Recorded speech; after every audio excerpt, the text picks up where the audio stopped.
सरिता अपने इकलौते बेटे के लिए लड़की ढूंढ रही होती है और सरिता को अपनी बहू में ऐसे गुण चाहिए थे जो उसमें थे।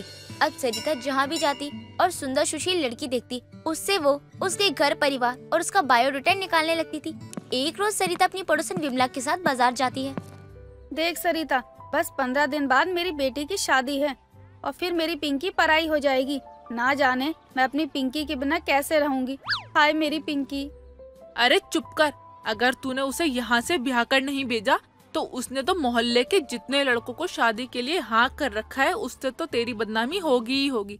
लेकिन तेरी बेटी का नाम बेवफा के तौर पर Guinness book of world record में आ जाएगा। हाँ, ये तो तू सही कह रही है। तू ठीक कहती है सरिता, इसे जाने ही देते हैं दिल पर पत्थर रखकर। अरे सुरु कहाँ जा रही है तू? अरे ये भी ना कोई सुंदर लड़की देखती है तो बस उसके पीछे लग जाती है। विमला, ये ठीक रहेगी क्या? जरा ध्यान से देख, थोड़ी पतली है, बाल तो पूरे हैं। इससे पिछली देखी थी उससे तो सही है। बेटी कहाँ घर है? एक्सक्यूज मी आंटी, कौन है आप? और ये क्या बोली जा रही हैं? इसके बाल पतले हैं पिछली वाली से, बस थोड़ी पतली है। पतली हो तो क्या आप मेरा सौदा करना चाहती हैं? सुरु, क्या कर रही है तू? भरे बाजार में तमाशा करके खुद के साथ मुझे भी पिटवाना चाहती है क्या? चल यहाँ से, इससे पहले कि ये लोग जो हमें घूर रहे हैं वो आगे आ जाएं। अरे बेटी, तुम तो बुरा मान गई। मैं तो बस अपनी पड़ोसन को कह रही थी कि देख कितनी सुंदर बेटी है, भगवान ने बड़ी फुर्सत से बनाया है। चलो चलो आंटी, आगे बढ़ो। बड़ी आई मेरी तारीफ करने वाली, ना जाने कहाँ से आ जाते हैं ऐसे लोग।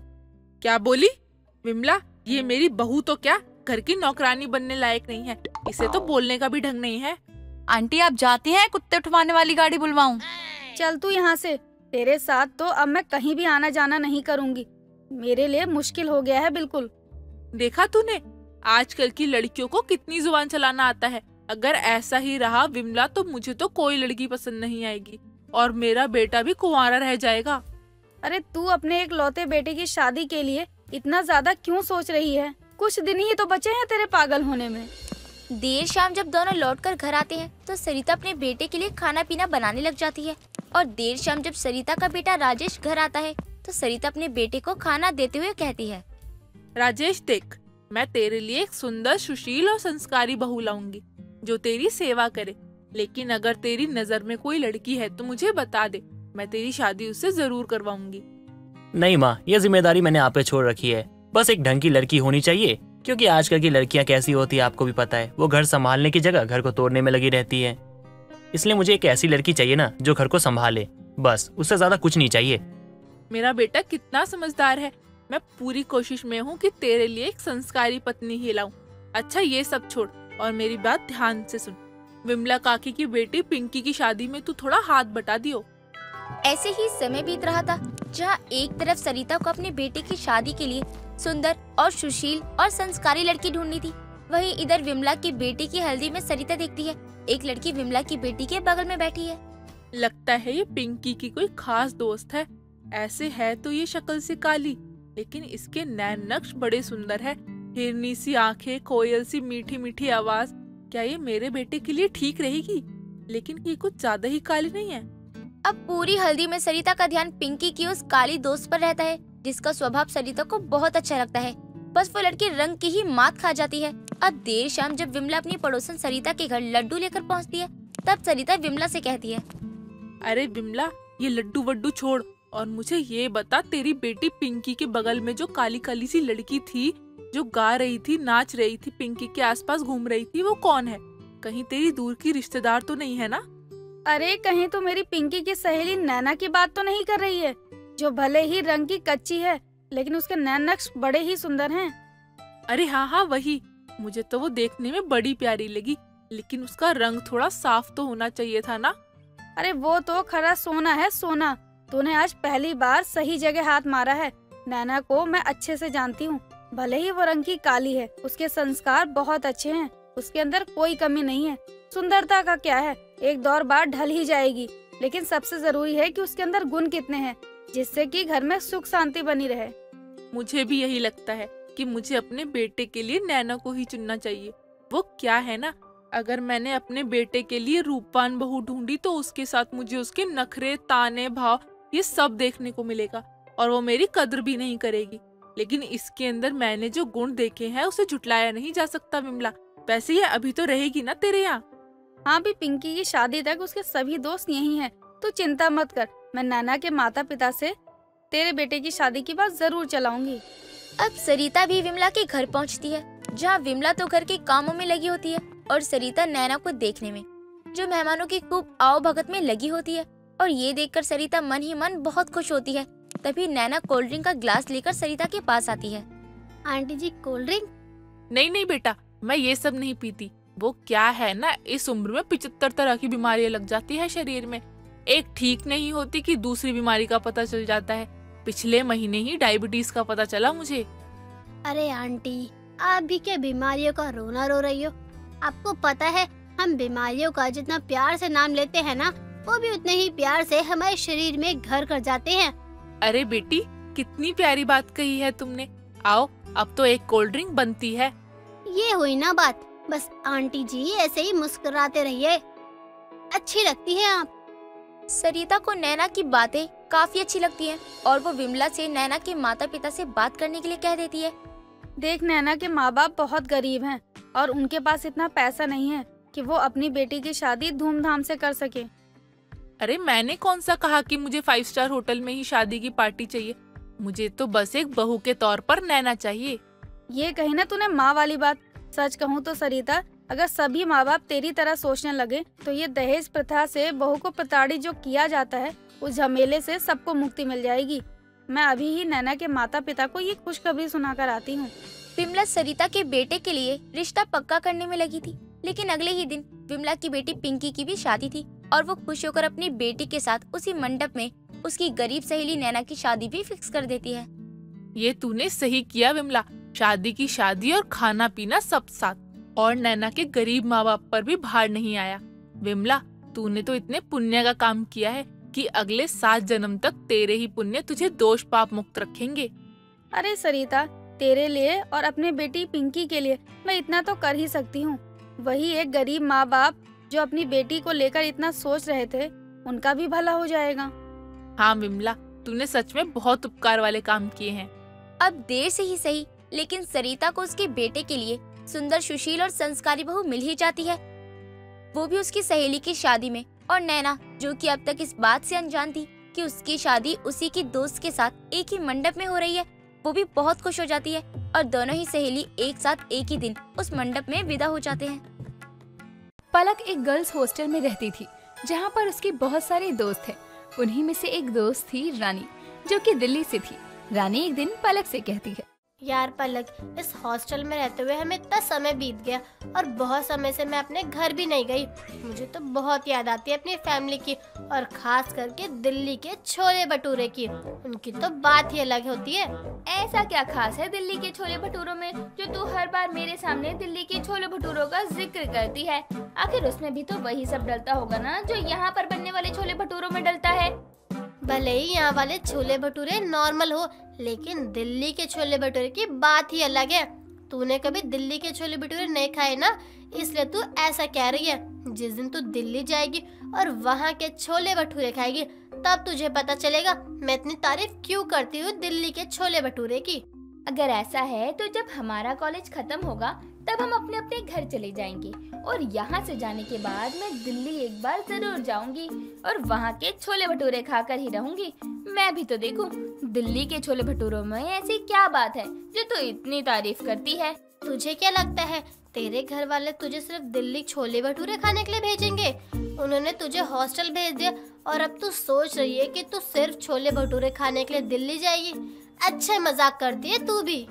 तू जानती है ना कि मैं एक फूड ब्लॉगर बनना चाहती हूँ, और अपने फूड ब्लॉग के करियर की शुरुआत मैं दिल्ली के छोले भटूरों से ही करूँगी। फूड ब्लॉगिंग बाद में करना, पहले सुबह की जॉगिंग कर लेते हैं, वरना अगर यहाँ पर वार्डन ने हमें बात करते हुए देख लिया तो हमें देसी मुर्गा बना देगी। चल जल्दी। इतना कहकर दोनों सहेलियां हॉस्टल के ग्राउंड में जॉगिंग करने लगती हैं।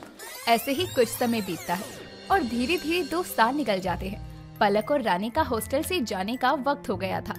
आखिर बार दोनों एक दूसरे से गले मिलकर कहती हैं, पलक, तेरे साथ समय बिताकर मुझे बहुत अच्छा लगा। यहाँ पर तू मेरी सबसे अच्छी दोस्त थी। कभी मौका मिले तो दिल्ली जरूर आना। हाँ क्यों नहीं, तुझे याद है ना, मैंने तुझे कहा था मैं आगे जाकर एक फूड ब्लॉगर बनना चाहती हूँ और अपनी फूड ब्लॉगिंग की शुरुआत मैं दिल्ली के छोले भटूरों से ही करूँगी। तो बस जल्दी मिलेंगे अब। अरे पगली, तुझे आज भी वो बात याद है? मैं तो कब का भूल गई थी। लेकिन सच में अगर तू दिल्ली जाएगी तो मुझे बहुत खुशी होगी। और हाँ, मुझसे मिले बिना जाने की सोचना भी मत। चल अब मैं चलती हूँ, तू अपना ध्यान रखना। इतना कहकर रानी वहाँ से चली जाती है और पलक भी अपने घर के लिए निकल जाती है। कुछ घंटे बाद पलक अपने घर पहुँच जाती है, जहाँ पर उसकी माँ उसे देखकर बहुत खुश होती है और कहती है, आज कितने सालों बाद मेरी बच्ची घर वापस आई है। आने में कोई दिक्कत तो नहीं हुई ना तुझे? नहीं माँ, मैं बिल्कुल सही हूँ। आप ठीक है ना? और घर में सब कैसे हैं? सब सही है, लेकिन तेरे घर से जाने के बाद बिल्कुल खाली हो गया था। कुछ भी अच्छा नहीं लगता था। फिर तू अब तो वापस आ गई है, तो मानो घर की रौनक वापस आ गई हो। हाँ माँ, सही कहा। आप अक्सर यही चाहती थी कि मैं आपके साथ घर पर ही रहूं, तभी आप मुझे कभी कभी बाहर नहीं जाने देती थी और मैं बाहर निकलूं, इसलिए मुझे पापा ने हॉस्टल भेज दिया। अब जब वापस आई हूँ तब भी आप यही चाहती हैं कि मैं घर में कैद होकर रहूं। नहीं मेरी बेटी, ऐसा कुछ नहीं है। हम सब तो बस तेरे भले के लिए तुझे घर में रखते थे। पता है ना, आजकल का जमाना कितना बुरा है। जरा सी देर में लड़कियों के साथ कुछ भी ऊंच नीच हो जाती है।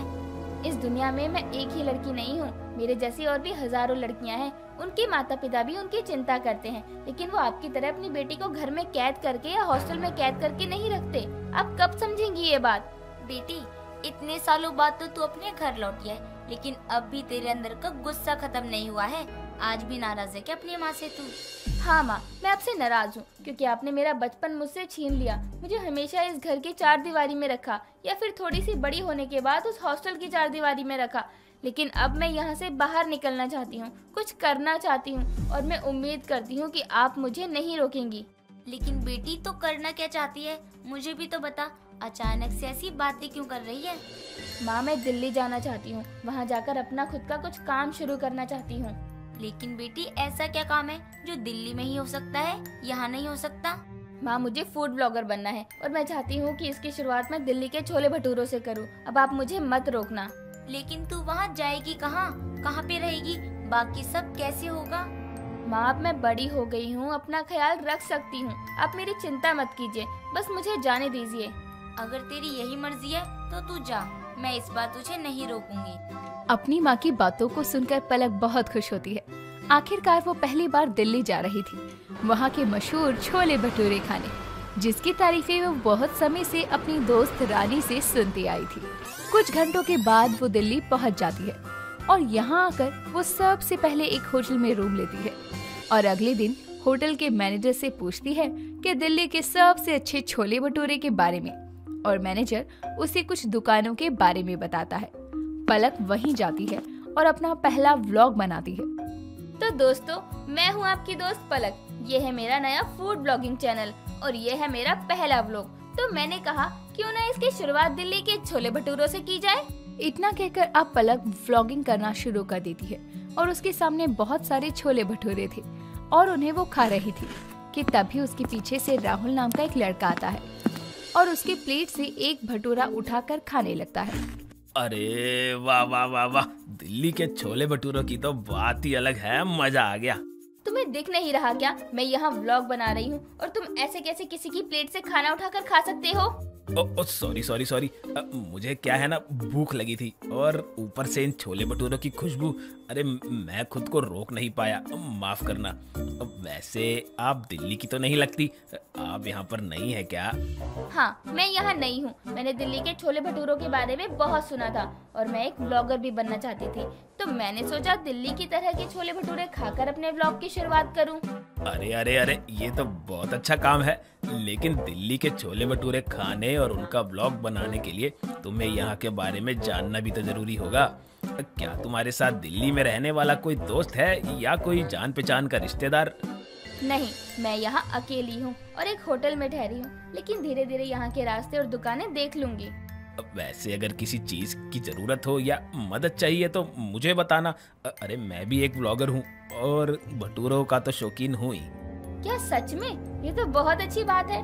तो ऐसा क्यों नहीं करते, हम दोनों साथ में दिल्ली के छोले भटूरों को खाते हुए व्लॉगिंग करें? हाँ, आइडिया बुरा नहीं है, लेकिन शुरू कहाँ से करेंगे? तुम तो दिल्ली के ही हो ना, तो चलो चलते हैं दिल्ली की किसी सबसे बड़ी छोले भटूरों की दुकान पर। इतना कहकर दोनों वहाँ से चले जाते हैं। ऐसे ही कुछ दिन और बीत जाते हैं। दोनों मिलकर दिल्ली के स्वादिष्ट छोले भटूरे का स्वाद लेते हैं और धीरे धीरे ऐसे ही वो रेगुलर ब्लॉग बनाते रहते हैं। उनके ब्लॉग्स को भी काफी लोग पसंद करते हैं। ऐसे ही एक दिन पलक की दोस्त रानी पलक का एक व्लॉग देखती है और वो पलक को कमेंट करती है। बाद में रानी पलक के नंबर पर कॉल करती है और कहती है, अरे वाह पलक, तूने जो भी कहा था वो सच करके दिखा दिया। मुझे तो लगा था कि तुम भूल ही गई होगी। वैसे तो दिल्ली के छोले भटूरे बहुत मशहूर हैं, लेकिन देखा अब छोले भटूरे ने तुझे भी मशहूर कर दिया। सही कहा तूने रानी, मुझे क्या पता था दिल्ली के छोले भटूरे सच में इतने स्वादिष्ट होते हैं। जितने वो फेमस होंगे उतने ही मुझे भी फेमस कर देंगे। मैं तो फैन हो गई दिल्ली के छोले भटूरों की। अनुष्का की सहेली मेघा की जन्मदिन की पार्टी थी। अनुष्का भी उसकी पार्टी में गई थी। अनुष्का के सारे दोस्त डांस कर रहे थे, खाना पीना खा रहे थे, लेकिन अनुष्का एक कोने में शांत खड़ी होती है। ये देखकर मेघा उसके पास जाती है और बोलती है, क्या हुआ अनुष्का, तू यहाँ ऐसे शांत और अकेले क्यों खड़ी है? देख वहाँ सब कितना एंजॉय कर रहे हैं। चल हम भी चलते हैं, मजा आएगा। नहीं, मेरा मन नहीं है कहीं भी जाने का। तू जा, चली जा यार। मैडम आज मेरा बर्थडे है और आज भी तू मुझे मना कर रही है। अरे कम से कम आज के दिन तो मना मत कर मुझे। और तू पहले ये बता कि तुझे कुछ हुआ है क्या जो इतनी शांत खड़ी है, या कोई बात है क्या? यार मुझे बहुत ज्यादा भूख लग रही है और तूने अपनी पार्टी में नान तो मंगवाए ही नहीं। तुझे पता है ना कि मुझे नान कितने पसंद हैं, फिर भी तूने नान क्यों नहीं मंगवाए? मुझे लग ही रहा था कि तुझे नान नहीं मिला पार्टी में, इसलिए ही तेरा मुंह बना हुआ है। हाँ तो मैं मुंह ना बनाऊं तो क्या करूं? तुझे मेरी पसंद नापसंद अच्छे से पता है, लेकिन फिर भी तूने मेरी ही पसंद की चीज नहीं मंगवाई। अब बता, मैं फिर भी मुंह ना बनाऊं तो क्या करूं? तू मेरी बेस्ट फ्रेंड है और मैं तेरी पसंद कैसे भूल सकती हूँ? मैंने तेरे लिए नान मंगवाए हैं, लेकिन उसे आने में जरा समय लग रहा है क्योंकि मैंने खास तेरे लिए बटर नान मंगवाए हैं। मजा आ जाएगा तुझे खाकर। मंगवाए हैं तो कब आएंगे? जब पार्टी खत्म हो जाएगी। देख धीरे धीरे सब जाने लग रहे हैं। तो क्या हुआ, तुझे लोगों की पड़ी है या नान की पड़ी है? ऑब्वियसली नान की। जैसे ही अनुष्का को ये पता चलता है कि नान आने वाले हैं, वो खुश हो जाती है और पार्टी एंजॉय करने लगती है। धीरे धीरे करके सब लोग चले जाते हैं और कुछ देर बाद नान, पनीर की सब्जी, रायता, दाल मखनी सब आता है।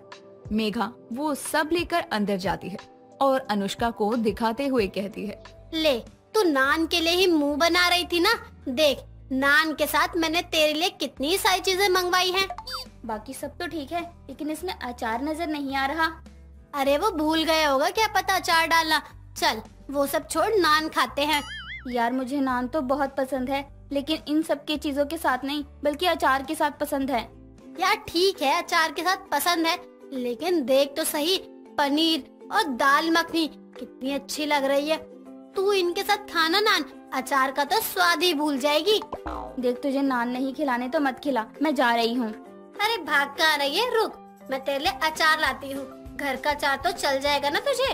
कैसा भी अचार चल जाएगा, लेकिन बस नान और अचार ही होना चाहिए। अनुष्का की बात सुनकर मेघा उसके लिए अचार लेकर आती है और अनुष्का मजे से नान और अचार खाती है।